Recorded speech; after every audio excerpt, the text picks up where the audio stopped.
네, 스님, 안녕하세요. 뵙게 되어 영광입니다. 질문 드리겠습니다. 마음 찾는 공부를 하면서 내 호흡, 내 감정, 내 생각을 먼저 알아차리게 하다 보면 주변이나 다른 사람 상황 살피는 것이 소홀하게 됩니다. 쓸데없는 간섭 안 해서 좋지만 자꾸 그렇게 연습하다 보니 이기적이고 다른 사람 일에 무감각해지는 것 같습니다. 어떤 마음으로 수행을 해나가야 할까요? 스님의 말씀 듣고 싶습니다. 자기 마음 살피는 것을 이기적이라는 것은 맞지가 않습니다. 이기적이라는 것은 다른 사람이 죽든지 말든지 내 이익만 보면 된다, 이런 관점에서 하는 행동이죠. 그걸 이기적이라 그래요. 그러니까 내가 성질난다고 남을 때리거나 죽이거나, 내가 필요하다고 남의 물건을 뺏거나 훔치거나, 내 좋다고 남을 성추행하거나 성폭행하거나, 또는 내 성질난다고 욕설하고 거짓말하거나 술 먹고 취해가지고 남을 괴롭히거나, 이런 것이 이기적이고 잘못된 행동이다 그러지, 자기 마음을 이렇게 살피는 걸 이기적이다 이렇게 말하는 것은 옳지 않습니다. 자기가 아침밥 먹고 커피 한 잔 끓여가 마시는 걸 보고 이기적이다 이렇게 표현하지 않습니다. 그런데 하물며 자기 마음 살피는데 그게 왜 이기적입니까? 또 다른 사람 일에 쓸데없이 이렇게 관심을 두고 간섭을 하고 하는 게 오히려 이기적이죠. 그러니까 남의 일에 간섭하지 않는 것은 좋은 일이에요. 그래서 아무리 아들이라 하더라도 누굴 때리거나 남의 물건을 훔치거나 성추행하거나 욕설하고 거짓말하거나 술이나 마약 같은 거 먹고 취하거나 하지 않으면, 가능하면 간섭하지 않는 게 좋다 이렇게 가르쳐요. 그런데 이 자기 마음 살피는 게 왜 이기적이냐? 자기 마음을 살피지 않고 자기가 화나놓고 그걸 남 탓으로 돌리고, 자기가 게을러서 일 안 해놓고 못 사는 걸 남 탓으로 돌리고, 이렇게 하는 게 오히려 이기적이지 않다 이런 얘기. 그러니까 그건 제가 볼 때는 뭔가 관점을 좀 잘못 잡고 있지 않느냐. 늘 다른 사람 일에 시비를 하고 간섭을 하다가 내가 그렇게 하지 않으니까 내가 뭔가 이상한 것 같고 허전한 것 같고, 그것은 자기의 까르마, 자기 습관대로 안 하니까 생기는 허전함이다 이런 얘기예요. 그래서 그건 이기적이라고 할 수가 없습니다. 더 얘기해 보세요. 네, 말씀 감사합니다. 그런데 그거에 너무 이렇게 집착을 하다 보면 이렇게 유심히 살펴야 할 그 사람들의 상황들을 건너뛰고, 그래서 좀 피상적으로 이렇게 좀 인간관계가 되는 거에 대한 약간 걱정 내지는 마음이 쓰입니다.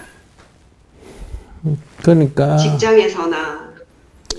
자기가 딴 생각을 하다가 다른 사람 일에 관심 없고, 예를 들면 남이야 죽든지 말든지 자기 먹을 것만 생각한다든지, 남이야 고통을 겪든지 말든지 내 입을 옷만 생각하든지, 이러면 이기적이다라고 할 수가 있지만은, 내 마음의 상태를 살피는 것은 이기적인 것도 아닐 뿐만 아니라 다른 사람 일에 간섭을 안 하는 장점이 있는 거지, 무감각하다 이렇게 말할 수도 없습니다.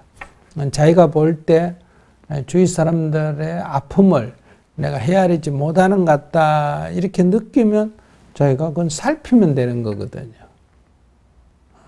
자기가 그러면 그걸 살피면 되는 거지, 내 마음을 살피는 것을 주위에 무감각한 거하고는 성질이 조금 다르다. 자기 마음의 움직임을 못 알아차렸어. 화를 내고 짜증을 내고 성질을 내고 괴로워하고 그러지. 자기 마음을 늘 살피는 사람은 마음의 평정심을 유지하거든요. 마음의 평정심을 유지하게 되면 다른 사람도 다 잘 살피게 됩니다. 그건 자기가 뭔가 자기 생각에 빠져서 남을 안 살피는 경우가 있지. 자기 마음을 살피는 사람은 다른 사람을 안 살핀다 그렇게 말할 수가 없고 쓸데없는 간섭을 안 한다 이렇게는 말할 수가 있다. 네, 잘 알았습니다. 감사합니다. 네. 우리가 보통 우리가 업이라 하는 말씀을 할 때 절대 그 업에 대해서는 피해갈 수 없다고 저희들이 그래 알고 있거든요. 네. 그러면 기독교라 기타 종교들은 보면은 예수라든지 하나님의 그 어떤 회개라든지 또는 고백 성사를 통해 가지고 죄를 사하게 되는데 불교에서는 절대 저질러진 업은 피할 수가 없다면은 그거 참 심각하다고 생각되거든요. 저희들이 뭐 알게 모르게 살아오면서 뭐 악업을 많이 지었습니다. 네. 그러면 어떻게 이걸 완전히 해소할 수 있는 방법이 없는지 그게 사실 좀 궁금합니다. 예, 이사님 하나만 여쭙겠습니다. 예. 예. 아니, 좋은 질문 하셨어요. 우리가 인생을 살아보면 우리 뜻하는 대로 인생이 됩니까? 안 됩니까? 돼요? 안 돼요? 아니, 마이크 쥐고 얘기하세요. 예, 잘 안 됩니다. 잘 안 되죠? 예, 예. 근데 어떤 놈은 나쁜 데도 잘 사는 사람이 있죠. 착한 데도 못 사는 사람도 있죠. 착한 데도 빨리 죽는 사람도 있죠. 공부도 못하는 게 출세하는 경우도 있죠. 못생긴 남자가 이쁜 여자가 사는 경우도 있죠. 가만 보면 어떤 거는 저 사람 착하니까 저렇구나. 저 사람 참 마음이 좋으니까 저래 될 수도 있겠다. 이렇게 이해되는 것도 있지만 진짜 이해 안 되는 것도 많잖아. 그죠? 그럴 때 사람의 운명이란 건 정해져 있구나. 그 우리가 알 수가 없다. 이런 생각을 하게 돼요. 왜? 이해가 안 되니까. 그래서 고래로부터 세 가지 이런 문제를 이해하는데 세 가지가 있었어요. 인생이란 게, 이 운명이란 것, 어떻게 해서 결정이 되느냐? 노력한다고 되느냐? 아니다. 이거는 이 세상에 날 때 운명이 결정이 된다.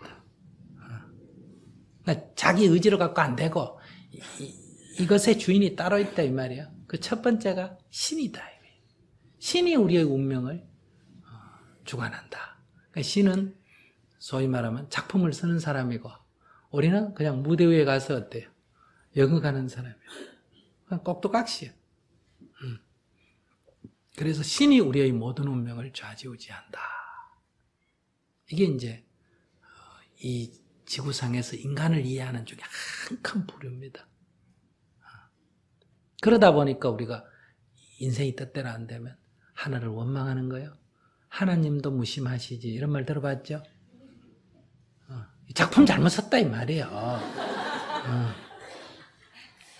그 다음에 이제 두 번째, 이 인생을 보면서 인생이라는 게 태어날 때 그 사람이 너는 이 생을 이렇게 살아라 라고 태어나는 그 생년월일시가 무슨 년에 태어나냐, 무슨 띠가 뭐냐, 몇 월에, 며칠에, 몇 시에 태어나냐, 이 네 가지가 그 사람 삶을 딱 정해버린다. 이 말. 요 중국에서 나온 거. 요걸 뭐란다?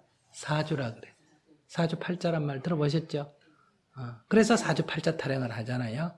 이거 내 팔자야. 이런다.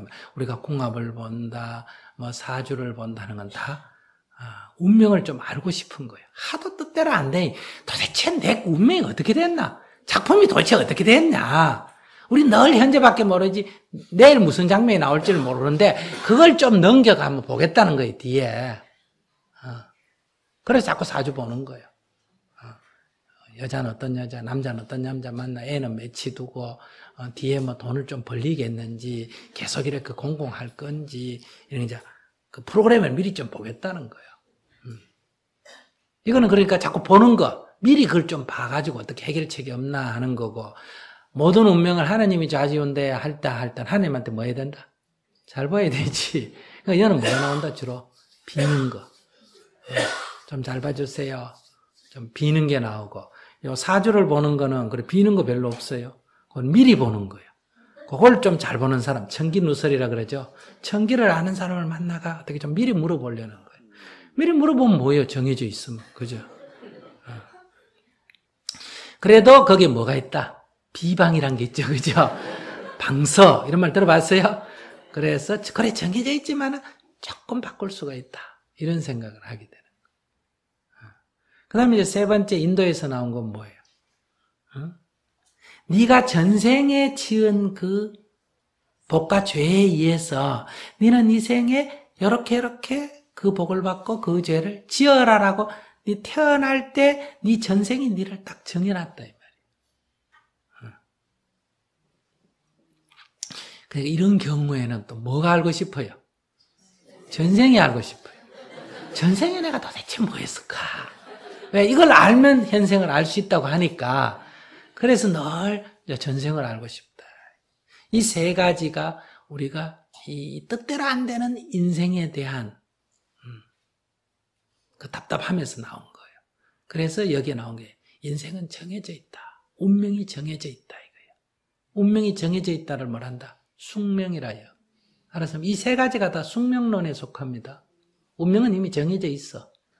하나는 하나님에 의해서 정해져 있거나 하나는 전생에 의해서 정해져 있거나 하나는 태어날 때 정해져 있거나. 그런데 부처님은 이걸 부정했어요. 운명은 정해져 있지 않다. 운명은 바꿔나갈 수가 있다. 이런 얘기. 그래서 내가 운명이라고 말하는 게 불교로 말하면 업입니다. 알았어요? 업 또는 업식, 까르마예요.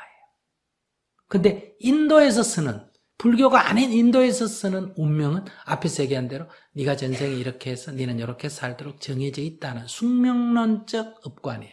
그러니까 질문하신 거는 인도 철학적 관점, 힌두교의 철학적 관점을 가지고 지금 얘기하는 거예요. 아닙니다. 그게 아니고 제가 예를 들어가지고 한마디만 더 보충 질문을 드리겠습니다. 제가 예를 들어 누구를 한 찰 때렸다 가정했을 시에 그럼 제가 업에 의하면 누군가 또 제가 한 찰 맞아야 되는데 안 맞을 수 있는 방법이 있느냐 그걸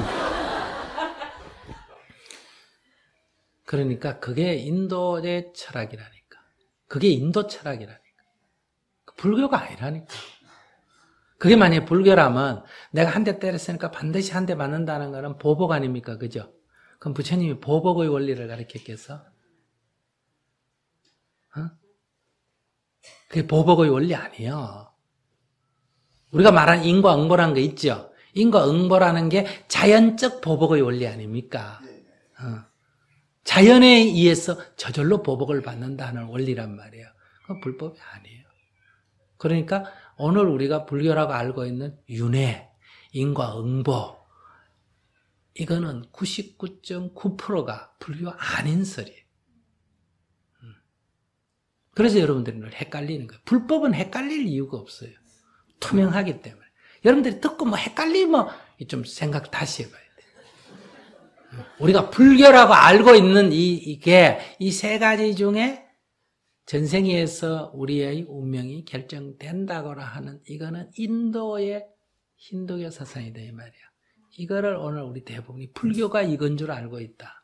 이 셋 중에 하나가 불교인 줄 알고 있는데 부처님은 이 세 가지가 다 잘못됐다고 말한 거란 말이야. 이건 숙명론이다. 방법은 틀리지만 세 가지의 공통점은 뭐예요? 운명은 정해져 있다 이 얘기란 말이에요. 운명은 부처님 말씀 운명은 정해져 있지 않다 이런 얘기. 그 운명이 정해져 있지 않으면 그 운명이 어떻게 해서 전개되느냐.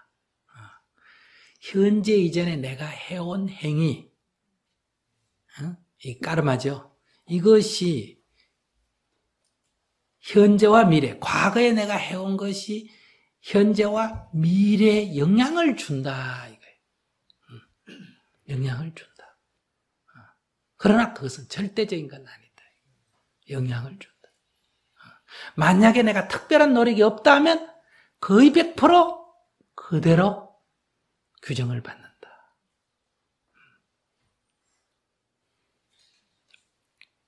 그러니까 여기에 이런 원리를 모르니까 결국은 전생이 현생을 규정한다. 이런 이제 오해를 불러일으키는데 그렇지 않다. 절대적 영향을 주는 건 사실, 큰 영향을 주는 건 사실이다. 그러나 내가 그걸 바꿀 수가 있다. 비유를 들어서 말하면 누가 담배를 빡빡 피우고 있어요. 나하고 1시간 얘기한 담배를 한갑 피워. 완전 골초야. 그럼 내가 이제 선보 너 어제 담배 피웠지? 이러면 맞아 안 맞아? 틀려 맞아.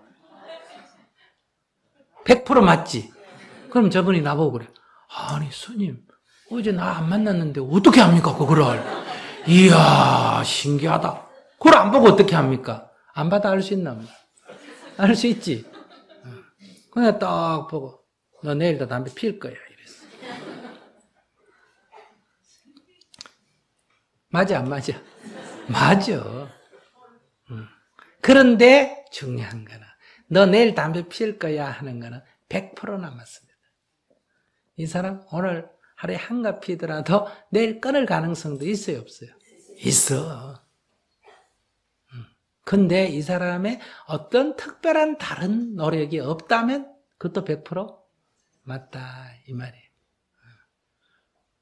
근데 이제 여기에 문제 있는 거예요.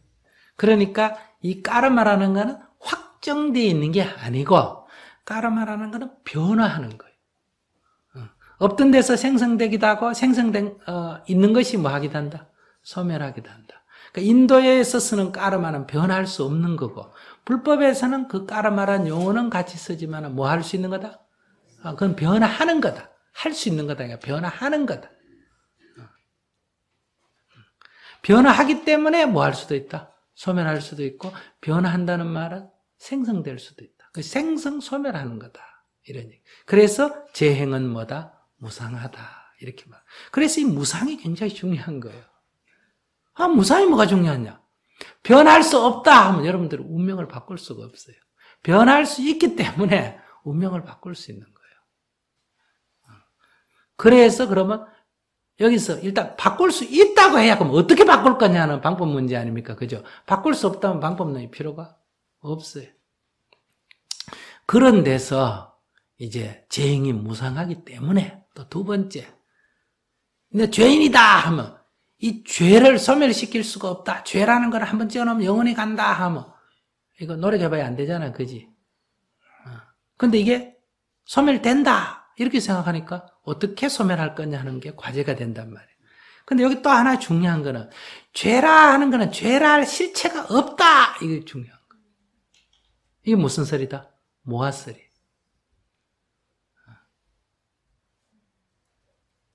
그러니까 이 무상과 무아가 사실은 우리를 고통의 실체가 없기 때문에 우리는 고통에서 벗어날 수가 있는 거, 고통은 변할 수 있기 때문에, 즉 소멸할 수 있기 때문에 우리는 뭐예요? 고통에서 벗어날 수 있는 거. 그래서 이 무상과 무아가 굉장히 중요한 거예요. 이게 불교 철학의 핵심입니다. 무상과 무아가. 그래서 너가 지금까지 담배를 피워서 담배에 습관이 들었다. 담배가 중독됐다. 이 습관을 말한다. 까르마라 그래요. 그 사람은 그 습관에 의해서 오늘 또 피우고 내일 또 피운다. 까르마가 그의 삶을 어때요? 규정 짓는다 이 말이에요. 그런데 내가 이 사실을 알고 오늘이라도 그 까르마의 지배로부터 벗어나 버리면, 즉 피우고 싶은 욕망이 있더라도 내가 거기 안 끌려가고 내가 안 피워버리면 어떻게 될까? 오늘 10갑을 피웠다 하도 내일 안 피울 수가 있지. 그러니까 그것에 영향을 받지만은 거기에 내가 끌려가지 않으면, 업의 노예가 되지 않으면 나는 그 까르마의 지배로부터 벗어날 수 있다. 그런데 한 번 벗어났다고 다시는 안 나타나는 게 아니고 시시때때로 계속 일어나는 거예요. 요번에 딱 피우고 싶을 때 딱 참아가 안 피웠다고 해서 그럼 다시 안 나타나는 게 아니라 1초 후에 또 일어나고 2초 후에 또 일어나고 3초 후에 또 일어나고 1시간 후에 또 일어나고 2시간 후에 또 일어나고 4일 후에 또 일어나고 계속 일어나니까 그때 때때로 어떻게 해야 된다. 거기에 끌려가지 말아야 된다. 그런데 우리가 제정신이 아니라 나도 모르게 하니까 무지예요. 또 무의식적으로 이 말 하죠. 그 무의식 세계의 지배를 받아서 우리가 피워버린 쪽으로 간단 말이에요. 끌려간단 말이에요. 그래서 어떻게 해야 된다? 안 끌려가려면 찰나찰나에 깨어있어야 된다. 순간순간에 깨어있어야 된다. 그래서 여기에 끌려가지 말아야 한다. 이게 이제 수행이에요. 그러면 과거에 어떻게 했든 관계없이 나는 그 과보를 안 받을 수가 있는 거예요. 그러니까 피우고 싶은 마음이 일어나는 거는 이미 과거에 담배를 피웠던 인연에 뭐가 된다? 과보지. 그러나 그게 피우고 싶은 마음이 일어나더라도 다시 피울 거냐 하는 거는 내가 안 따라갈 수도 있는 거예요. 이걸 정확하게 심리 형상을 분석해 놓은 걸 뭐란다? 12연기라 그래. 12연기. 그 12연기에서 핵심은 수와 애예요. 수라는 것은 담배 연기를 탁 맡았을 때 호의적인 반응. 할 때 기분이 싹 좋게 일어나는 게 있잖아. 이러면. 근데 담배 안 피우는 사람은 했을 때 호의적인 반응이 일어나, 거부 반응이 일어나. 그러니까 요게 왜 어떤 사람은 호의적 반응이나 어떤 사람은 거부 반응이 일어나냐, 그거는 그 사람의 과거의 습관이에요. 담배 피운 습관이 있는 사람은 호의적 반응이 일어나지만 습관이 없는 사람은 거부 반응이 일어나는 거예요. 그러면 거기에 따라서 호의적 반응이 일어나면 딱 이 마음이 어떠냐, 피우고 싶은 욕구로 딱 전환을 해버려요. 그러면 그 호의적 반응이 일어나는 것과 욕구로 전환하는 것, 그 사이에서 호의적 반응이 일어나면 우리는 거의 자동적으로 피우고 싶은 욕구로 전환하는데, 그 호의적 반응이 일어나는 걸 딱 알아차리면 어떠냐, 욕구로 전환이 안 돼요. 부싯돌을 탁 하면 옆에 솜이 있어가 탁 달라붙으면 불이 붙는데, 솜을 치워버리면 어떠냐, 부싯돌을 아무리 탁탁탁 쳐가 불이 번쩍번쩍 해도 불이 안 달라붙는다. 여기서 끊는 요 키. 근데 여기 달라붙었다. 그래서 이미 피우고 싶은 욕구가 일어났다. 그러면 두 번째 단계로 제동을 거는 거는 피우고 싶지만 어떻게 된다? 참아야 돼. 그러니까 피우고 싶은 거를 참는 건 뭐고? 계율에 속하는 거야. 근데 요 호의적 반응이 일어나는 걸 딱 알아차리고 멈춰버리는 건 뭐다? 요거는 선정을 닦는 데 속하는 거야. 정말 이해하시겠어요? 그러니까 놓쳤을 때는 계율로서 차단을 해야 되고, 그런데 놓쳤어 이미 일어났는 거를 억제하려 할 때는 싸움이 일어날 거 아니에요. 그죠? 욕구는 일어났는데 그걸 안 하려 그러면 그래서 계율은 어기기도 하고 또 지키기도 하고 이런단 말이에요. 그리고 여기 이제 대결정심이 필요해요. 그럴 때는 콱 그냥 죽기 사기로 이걸 아무리 피우고 싶더라도 탁 끊는 그런 용단이 필요하단 말이에요. 근데 요 계율만 갖고는 수행이 되는 게 아니에요. 그건 힘이 들어. 내 싸워야 돼. 그러니까 여기 호의적 반응이 딱 일어날 때 딱 알아차려 버리면 어떠냐면 욕구로 이전이 안 되니까 힘이 안 들어, 싸우는 게. 이건 알아차림만 있으면 돼. 근데 대부분 우리가 못 알아차려. 무지 때문에 그냥 넘겨버려. 그래서 이제 두 번째 선정을 닦는 게 나오는 거예요. 그 선정을 닦게 되면 어떠냐, 여기 바짝바짝하고 올라오는데 늘 딱 자기 마음에 아주 그러니까 깨어 있어야 된다는 거예요. 그 느낌, 필링이 일어날 때를 그 찰나찰나를 딱 알아차리면 반응만 있지 거기에 마음을 일으키지 않는다. 이렇게 말할 수 있어요. 이렇게 하면 이제 여러분들이 과거 엽식으로부터 벗어나는 길이 있다. 그래서 불법은 자기의 운명을 자기가 주인이 돼서 가는 거예요. 그래서 부처님을 자기 운명의 주인 이렇게 말하는 거예요. 그러니까 이 까르마가 있으면, 예를 들면 담배 연기가 탁 나면 내가 피우고 싶은 마음을 탁 일으키고 담배를 피우잖아요. 그러니까 우리는 그 담배 연기에 지배를 받습니까? 안 받습니까? 받지. 저 사람이 나보고 칭찬을 하면 내가 입이 빙긋이 벌어지잖아요. 그러니까 아이고 스님 참 좋으십니다. 법문 너무너무 좋아요. 아이고 좋아요. 이러면 스님 기분 좋나 안 좋아? 기분 좋지. 그래 기분 좋아하는데 이 사람 좋기는, 에이그 좋기는 뭐가 좋아? 그게 무슨 법문이라고 해. 이렇게 콱 쏴버리면 기분이 나쁘나 안 나쁘나? 나쁘지. 그럼 내 이 기분 좋고 기분 나쁨이 저 사람의 말에 뭐 받고 있다? 영향을 받고 있지. 내가 저 사람의 종이에요. 왜 이렇게 내가 저 사람에 따라 웃고 울은 게 왔다 갔다 하느냐? 그건 저 사람 때문에 오는 게 아니라 내 까르마가 거기에 반응을 하는 거예요. 그러니까 이게 좋은 마음이 들기도 하고 거기에 대한 거부 반응이 드는 걸 내가 딱 알아차리면 칭찬해도 거기에 빨려들지 않고 비난해도 거기에 말려들지 않으면 저 사람이 나를 어떻게 못하는 거예요. 나는 그로부터 자유로운 거예요. 그가 나를 칭찬을 비난하던 그 누구 문제다. 그 문제고 나는 거기에 구애를 받지 않게 된다. 이게 바로 내가 세상으로부터 자유로워지는 거다. 그러니까 여기 계신 여러분들은 자기 잘 나가 제법 설치고 다니는데 그게 거의 바깥 경계 여러분 노예예요. 비유를 들어서 말하면 지금 가을에 가랑잎이 바람이 불면 막 하늘에 막 휘날리죠. 가랑잎이 지가 한번 나는 줄 알아. 근데 그 바람에 의해서 나는 거예요. 바람이 멈추면 어느 개굴창에 떨어질지 몰라요. 오늘날 내가 뭐 좋고 싫고 하지만 이건 다 이 바람이라고 하는 이 경계에 그냥 놀아나고 있는 거예요. 그러니까 이게 굉장히 허무한 거예요. 그래서 여러분들이 지금 느끼고 있는 행복이다, 불행이다 이런 거는 순식간에 뒤집어질 수 있는 거다 이 말이에요.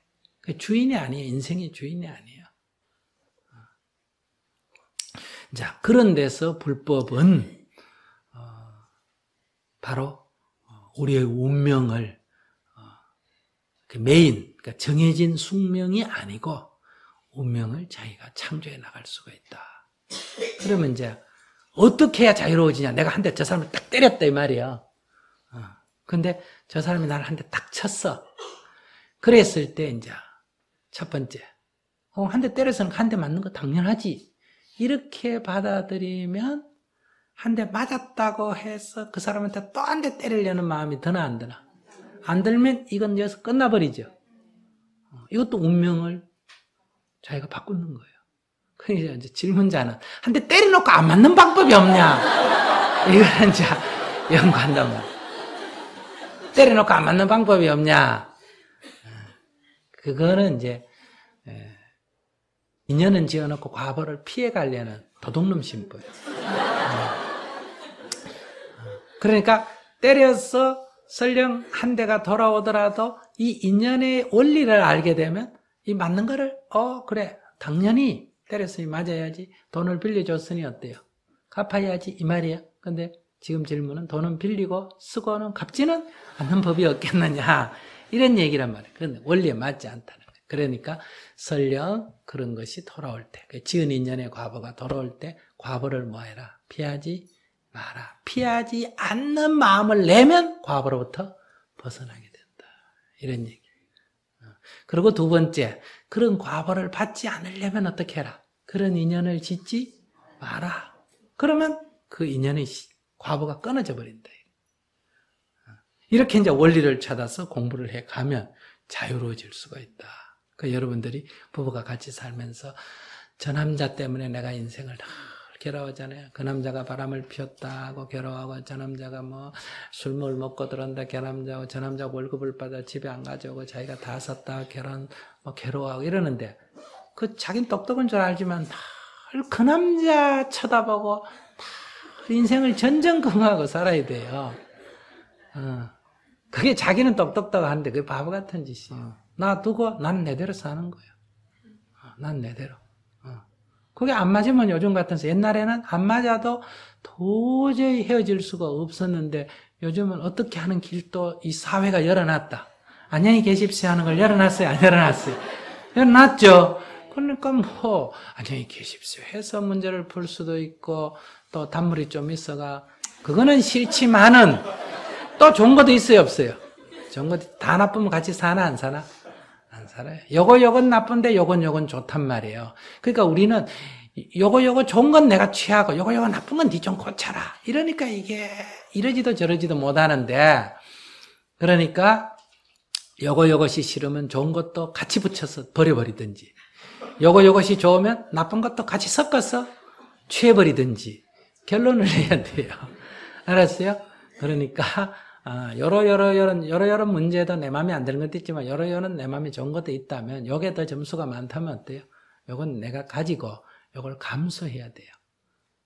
그걸 고치려고 하면 안 돼. 왜? 나도 잘 안 고쳐지는데 난 고쳐질까? 그럼 죽을 때까지 싸우다가 그거 고쳐가 입 좀 더 벌려다가 죽을 때까지 노예 생활해요. 그러니까 그런 거는 딱 그냥 남의 인생에 간섭하지 마라 내가 얘기하죠. 탁 포기를 해버리면 이익만 딱 취하면 돼요. 오히려 그 좀 이기적으로 좀 영악하게 놀아라 이 말이에요. 근데 왜 그렇게 순진해요? 이 세상에서 그렇게 눈을 반들반들하게 살면서 늘 바보같이 살아. 딱 영악하게 이때 지혜로워야 된다 이 말이에요. 어차피 살려면 좋게 생각하고 사는 게 나한테 좋다. 나쁘다고 생각하면 살지를 말아라 이 말이에요. 근데 내 욕하면서 같이 살아요.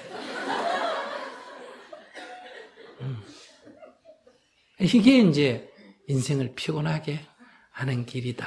그래서 스님이 살까요 말까요? 그건 네 알았어요. 살고 안 살고는 그건 중요한 문제 아니에요. 살아야 될 형편인가? 예. 그러면 마음을 이렇게 갖고 살면 행복해지고 이렇게 갖고 살면 불행해진다. 헤어져야 할 형편인가? 남편이 죽었다 이 말이에요. 그럼 내가 헤어지기 싫든 좋든 헤어졌어요? 안 헤어졌어요? 헤어졌지. 헤어졌으면 그러면 마음을 이렇게 갖고 살면 행복해진다. 이렇게 가지면 불행해진다. 그러니까 행복해지고 불행해지는 경우는 내가 선택하는 거예요. 내가 행복해지면 지려는데 안 됩니다 하면 그건 마음을 이렇게 네가 잘못 써서 그러니까 이렇게 했으면 행복해지는 거야. 아 그러래요. 예 맞습니다. 이렇게 삽박하단 말이에요. 언제나. 근데 잘 안 돼요. 그거는 이제 습관이 들어가. 담배가 몸에 나쁘다는 걸 알았는데 이게 습관적으로 나도 모르게 자꾸 이렇게 일어나서 거기 정신을 잃어버리니까 엉뚱대로 자꾸 가니까 문제니까 그건 조금 연습이 좀 필요하다. 그게 이제 수행이에요. 연습이 필요한 게. 그래 쉬워요. 어려울 아무런 이유가 없다.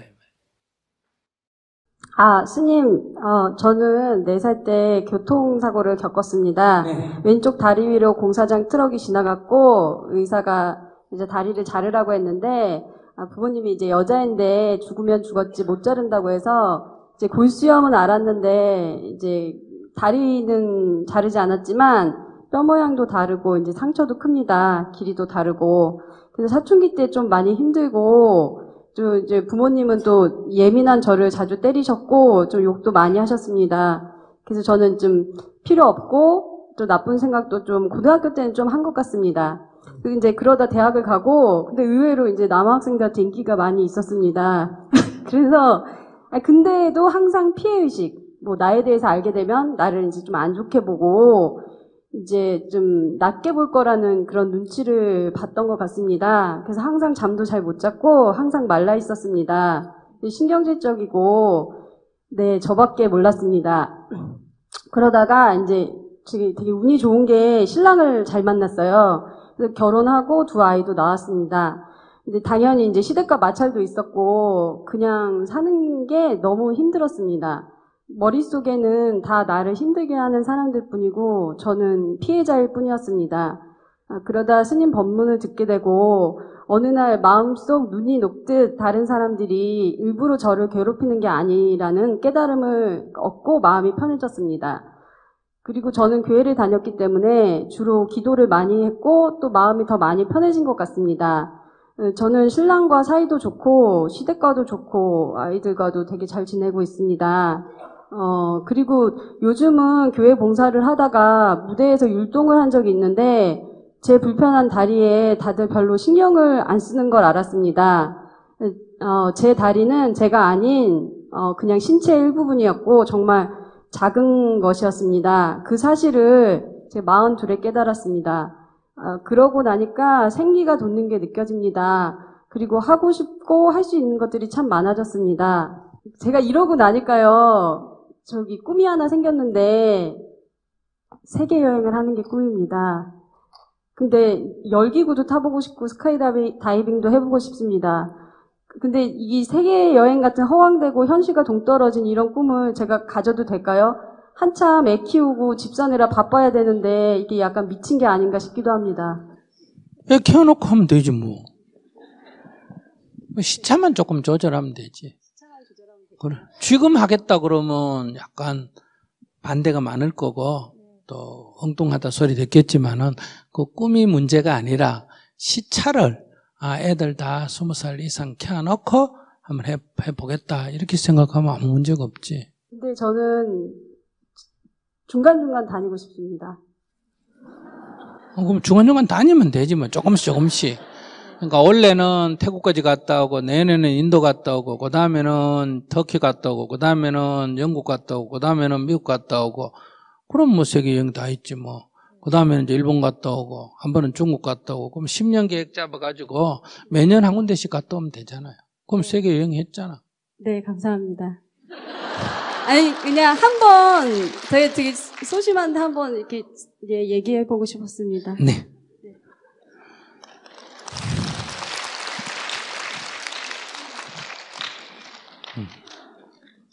나 복받는 여자다 자랑하고 싶어서 옆에 있는 사람 약 올리는 거예요 지금. 우리 교회 많이 오시라고 자랑하는 건지 앞에 있는 처녀 약 올리려고 지금. 닌 결혼 못했지 나는 결혼했다. 네, 신체 장애가 약간 있으면 사람이 자꾸 좀 자기도 모르게 약간 열등 의식을 갖게 됩니다. 근데 이제 우리가 키가 160cm가 문제가 아니라 170cm하고 자꾸 비교를 하면 키가 작아 보이는 거고 또 170cm도 또 160cm하고 같이 있을 때는 지가 아무 문제가 없는데 180cm하고 같이 있으면 어때요? 자기가 작아 보이고. 그러니까 존재 자체가 열등한 게 아니라 어떤 비교를 해서 열등의식이나 우월의식이 생긴다. 열등이나 우월은 존재에서 오는 게 아니라 의식에서 생기는 거예요. 그러니까 이제 자기가 그렇게 생각했다가 이제 뭐 괜찮네 이렇게 생각이 드니까 이제 이것저것 해보고 싶다. 해보고 싶은 건 좋아요. 근데 이 세상 모든 사람 해보고 싶은 거 다 하고 살 수 있어요? 없어요? 없어. 진시황도 자기 해보고 싶은 거 다 못 해봤어. 그러니까 세계 여행을 해보고 싶다 하는 게 어떤 사람에게는 아무 일도 아니지만 어떤 사람에게는 전혀 실현 가능하지 않을 수도 있다. 그러면 세계 여행을 할 수 있는 조건에 있는 사람은 행복한 사람이고 세계 여행을 못하는 사람은 불행한 사람인가? 그렇지가 않다.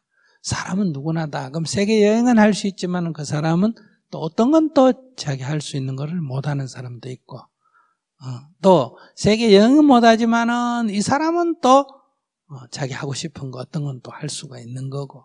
그래서 누가 더 좋은 조건이다 나쁘다 이렇게 말할 수가 없습니다. 근데 각자는 다 우월의식을 갖는 사람은 자기가 처한 조건을 가지고 이게 최고라고 생각하면 우월의식이 들고 자기가 처한 조건을 자꾸 나쁘게 생각하면 열등의식이 생기게 된다. 이런 얘기예요. 그러니까 취직 못하는 사람 입장에서 볼 때는 취직한 것만 해도 부러운데 취직을 해놓고 보면 취직을 한 거는 온데간데 없어지고 더 좋은 직장에 취직을 못한 거에 열등의식을 갖게 된다. 이런 얘기예요. 그래서 우리나라에서 제일 열등의식이 심한 집단이 어딨냐. 이거 한 10몇 년 전에 내가 발표를 봤는데 서울대학교 인문계열 박사학위 출신이다. 이런 게 나온 적이 있었어요. 왜 그럴까요? 서울대학교를 들어갔다는 건 어릴 때부터 공부 잘한다는 소리 들었어요? 못한다는 소리 들었어요? 잘한다는 소리 들었으니까 자기가 굉장히 우월한 줄 알겠죠. 거기다 또 뭐까지 했다? 박사까지 했으니까. 그런데 자연계는 해외 박사나 국내 박사나 큰 차별을 좀 적은데 인문계열은 이게 외국에서 학위를 따와야 어때요? 인정해 주는. 그러니까 자기는 늘 어릴 때부터 지금까지 잘하는 축에 들었는데 그래서 학위까지 땄는데 이 막상 현실에서 학위가 외국 학위를 더 알아주는 이런 상황에 처했을 때 엄청난 자괴감을 갖게 된다. 이런 얘기예요. 성형수술을 많이 하는 사람은 사고 나서 아예 얼굴이 망가진 사람이 물론 성형수술을 하죠. 근데 보통 사람으로서 성형수술 많이 하는 사람은 어릴 때부터 아이고 예쁘다 소리 들은 사람이에요. 그래 자기가 예쁜 줄 알았더니 어떤 사람하고 비교해보니 배우하고 비교해보니 코가 조금 낮아요. 코만 조금 크면 참 예쁜 얼굴이다. 이렇게 되니까 코에 대한 열등의식이 있는 거예요. 이게 우리 같이 이래 생긴 사람은 어느 하나 손댄다고 될 일이 아니기 때문에 아예 생각도 안 하는 거예요. 그런데 사람들이 보고 코만 좀 이러니까 성형수술 하는 거예요. 근데 코가 낮을 때는 코가 제일 문제였는데 코를 약간 높여놓고 보니까 턱이 약간 요것만 하면 예쁘겠는데 그래 이걸 또 좀 깎아요. 이렇게 해서 또 하고 해서 이게 성형수술도 일종의 중독성 비슷한 경우가 있다는 거예요. 그래서 여기가 약간 꺼졌다. 여기가 약간 색깔이 어떻다. 그건 보톡스 맞아야 돼. 이렇게 해가지고 거의 중독성이 됩니다. 이게 열등의식이 잘났다는 소리를 들었는데 막상 자기보다 더 잘난 사람 만나면 엄청나게 이렇게 열등의식을 갖게 된다. 이런 얘기예요. 그래서 이것은 존재의 문제가 아니다. 그래서 여러분들이 지금 대충 생긴 사람은 엄청나게 복받은 사람이에요. 어디를 손해를 대야 될지 모르기 때문에 아예 손댈 생각을 안 하는 거예요. 그리고 또 뭐 이쁘다 소리 들을 생각도 안 하는 거예요. 그런 생각 자체를 안 하기 때문에. 그리고 또 자, 이쁜 사람이 늙었을 때 충격이 더 클까? 어릴 때 이쁘다 소리 들은 사람이 늙어서 충격이 더 클까? 그냥 대충 생긴 사람이 늙어서 충격이 더 클까? 이쁘다 하는 사람이겠죠? 그러니까 뭐 이쁜 거를 부러워할 필요 없어요. 늙으면 보자 이러면 됩니다. 늙으면 그런 사람들이 주로 충격이 큽니다. 그래서 주로 탤런트나 외국에도 유명한 영화 배우들은 늙으면 주로 은둔합니다. 그 늙은 얼굴을 세상에 내놓을 수가 없기 때문에. 그래서 한번 기사 같은 거 보세요. 자살하거나 은둔하거나 이런 사람이 굉장히 많습니다. 근데 화장으로 커버하는 게 그게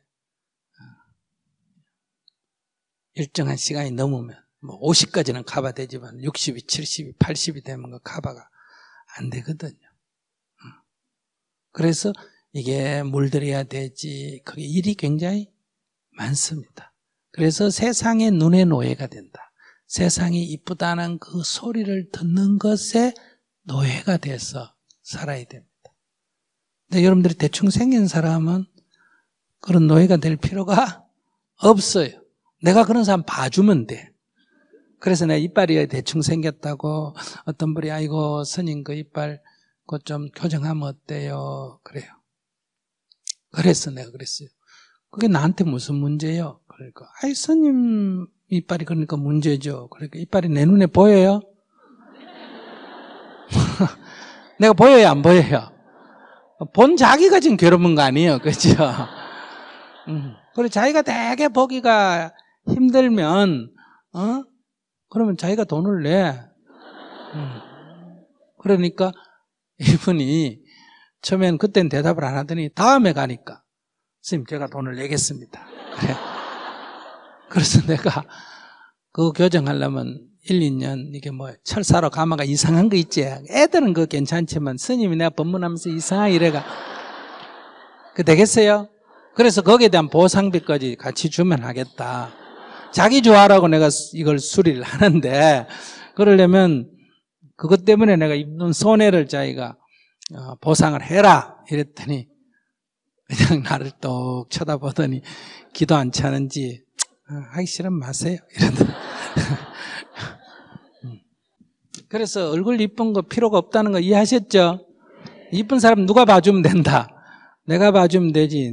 자꾸 거울 보지 마세요. 그래서 생각하는 방식이 여러 개가 있어요. 신신명의 첫 구절이나 네. 또는 법성계의 첫 구절의 의미를 가령 분별하지 말아라 또는 불의사상 이렇게 저는 이해하고 있는데 제 주변의 학생들이나 또 사회 현상들이나 기타 여러 가지 것들이 분명하게 좋은 것이 있고 나쁜 것이 있는 듯합니다. 제 소견으로는. 있는 듯한 게 아니라 있지. 왜 있는 듯하다 그래? 있지. 있습니다. 그런데 분별하지 말아라는 그런 것과 또는 예. 불의사상이라는 것과 예. 그다음에 분명히 스님께서도 말씀하시다시피 선과 악이 따로이 존재하고 있다면 그걸 어떻게 조화시켜야 하는지요? 네. 선과 악은 따로이 존재하지는 않습니다. 예를 들면 이런 거예요. 목욕탕에서 옷 입어야 됩니까? 벗어야 됩니까? 이게 목욕탕은 놔놓고 그냥 사람이 옷을 입어야 됩니까? 벗어야 됩니까? 그러면 입어야 된다 할 수도 없고 벗어야 된다 할 수도 없다. 입어야 된다 할 수도 없고 벗어야 된다 할 수도 없다. 이게 이것도 아니고 저것도 아니다는 얘기예요. 입어야 된다, 벗어야 된다, 둘 다 아니다 이 말이에요. 그런데 인연을 따라 놔둬요. 즉 목욕탕 안에서는 하는 시공간의 조건이 한정이 되면 벗어야 된다 하는 선이 나옵니다. 무슨 말이겠어요?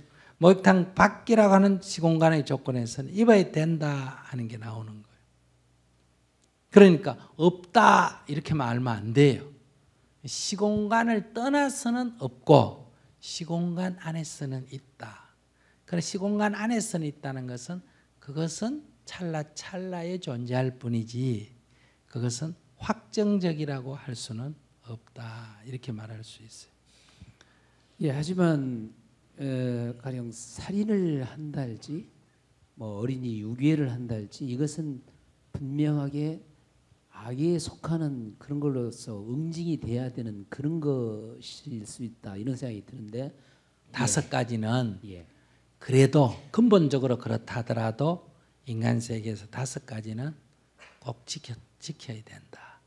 그래서 살생하지 마라. 남의 물건 뺏거나 훔치지 마라. 성추행하거나 폭행하지 마라. 사기치지 마라. 왜? 남을 해치지, 첫 번째 남을 해치지 마라. 손해 끼치지 마라. 괴롭히지 마라. 속이지 마라.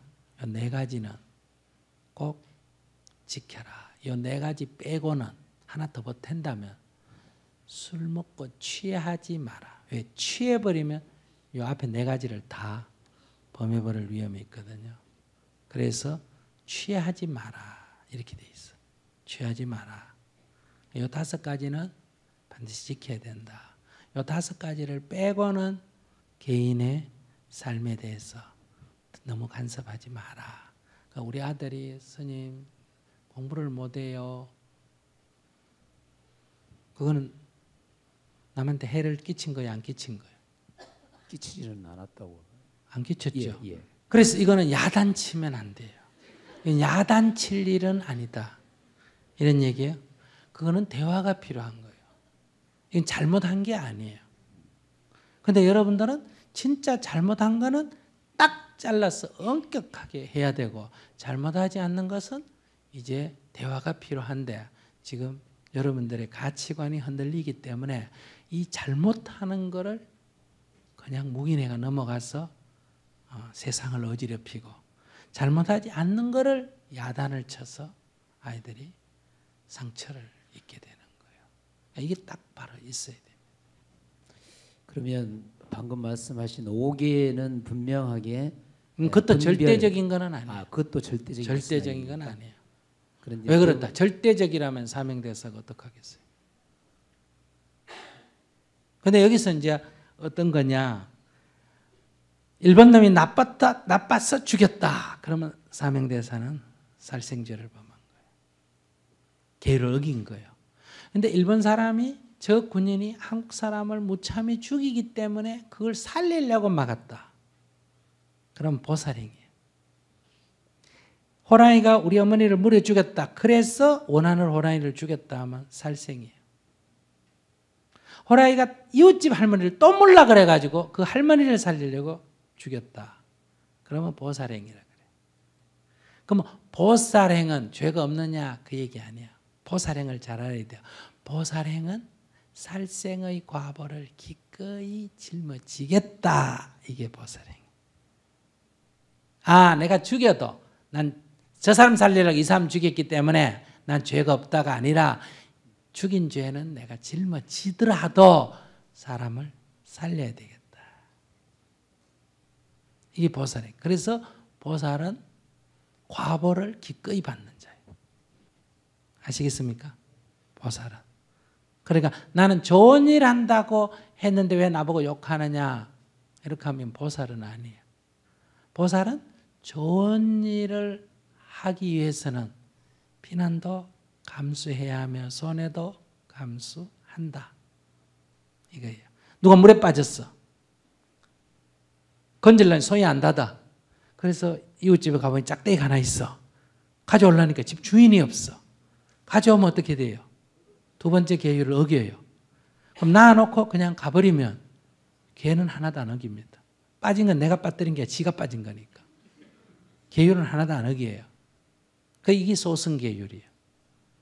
근데 이걸 가져와서 건져요. 건져요. 그러면 이 주인이 오면 도둑이에요. 나 도둑 아니다. 이렇게 하는 거 아니에요. 도둑의 누명을 쓰고 배상을 하든지 감옥에 가더라도 그 정도 감수하더라도 일단 살릴만 해야 안 살릴만 해. 살릴만 해. 그래서 보살은 과보를 짊어지고 중생을 구제하는 거예요. 그게 보살이에요. 그래서 보살은 계율을 넘어서는 거예요. 계율을 무시하는 게 아니라 계율을 넘었어요. 보살은 인과법을 무시하는 게 아니라 인과를 초월하는 거예요. 과보를 기꺼이 받고 해버리기 때문에. 그래서 지장보살은 지옥에 가는 거예요. 여러분들은 지옥 갈 짓을 해놓고 안 가겠다고 발버둥 치는데 지장보살은 갈 일이 없는데도 자기가 자기 손으로 가는 거예요. 자기 발로 거기 있는 사람을 위해서. 그러면 객관 세계에서는 지옥이지만은 지장보살의 내면 세계에서는 그게 지옥이에요, 지옥 아니에요? 지옥 아니에요. 그러니까 지장보살에게서의 지옥은 수행 도량이에요.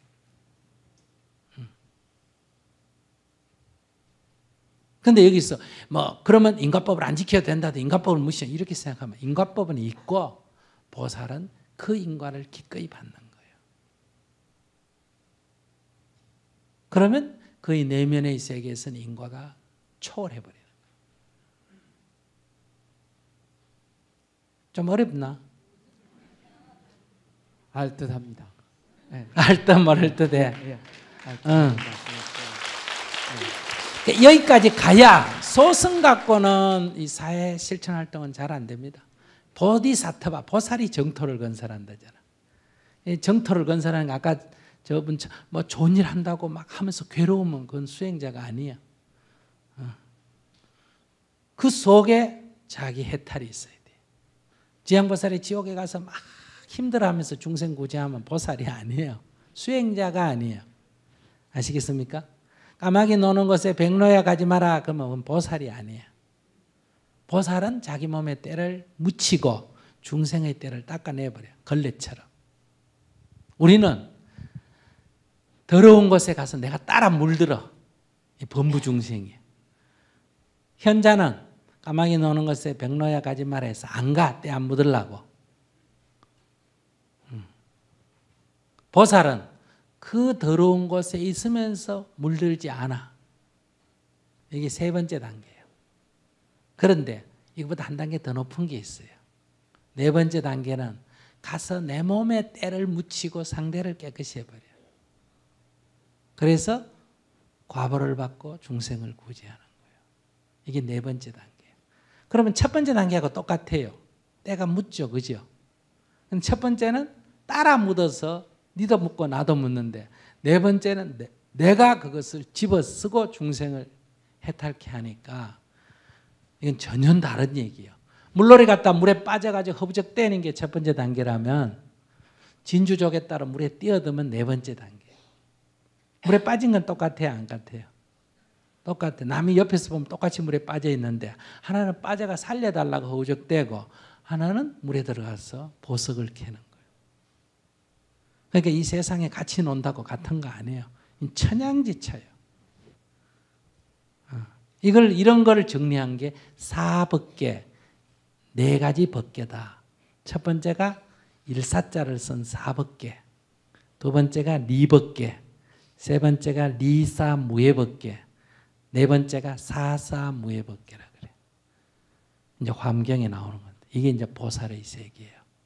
그러니까 사회적 실천 활동을 하려면 그러면 자기를 해치지 않고 세상 속에 논일 수가 있는데 자기 수행을 놓치고 세상 속에 오면 자기를 희생하는 거예요. 수행자는 자기를 희생하면 안 돼요. 알았어요? 남편이 술 먹고 오면 같이 악다구니 하면 1단계, 안 보고 방에 들어가서 안 보면 2단계, 술 먹고 온 거 과음지대고 해도 그냥 여여하면 3단계, 술 먹고 온 사람 껴안아서 등 두드려주고 재워주고 보에 가서 해변 꽃길에 가 먹여주고 약 사다가 먹여주고 재워주고 이러면 4단계예요. 그런데 악다구니하고 싸워가지고 방에 가서 혼자서 끙끙대고 하는 게 행복해요? 그렇게 보살펴주고 방에 가서 자면 잠이 잘 올까? 어차피 같은 조건이에요. 그러니까 여러분들이 1단계에서 2단계 갔다가 3단계 갔다가 4단계로 갈래요? 1단계에서 4단계로 한꺼번에 가버릴래요? 한꺼번에 가버리면 돼. 그래서 도무지 4단계에서는 남편이 술 먹고 없고 남편이 바람 피운 게 삶의 장애가 아니에요. 그러니까 몸을 바꿀 필요가 없는 거예요. 이거 딱 뒤집어서 바로 가버리는 거예요. 그러니까 사회적 실천을 할 수 있어요. 그러니까 용성의 독립운동이 나오고 사명의 그런 의병운동이 나오지. 그게 뭐 여러분 참 화가 나가지고 제가 나쁜 놈 저거 막 의에 보복해버릴까 이러면 그거는 이제 이해는 중생으로서는 이해가 되는데 그럼 수행은 아니에요. 감사합니다.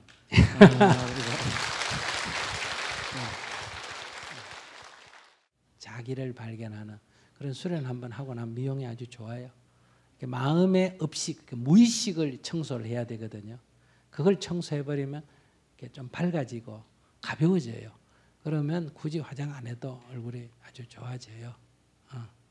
그러니까 마음을 가볍고 밝게 해야 돼요. 근데 마음을 가볍고 밝게 가지겠다고 용선다고 가벼워지는 것도 아니고 밝아지는 것도 아니에요.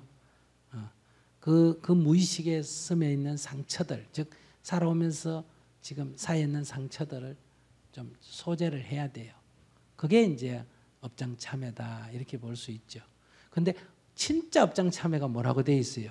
죄 무자성 종심기 심양멸시 죄영망 죄망 심멸 양구공 시증명이 진참회 이랬죠.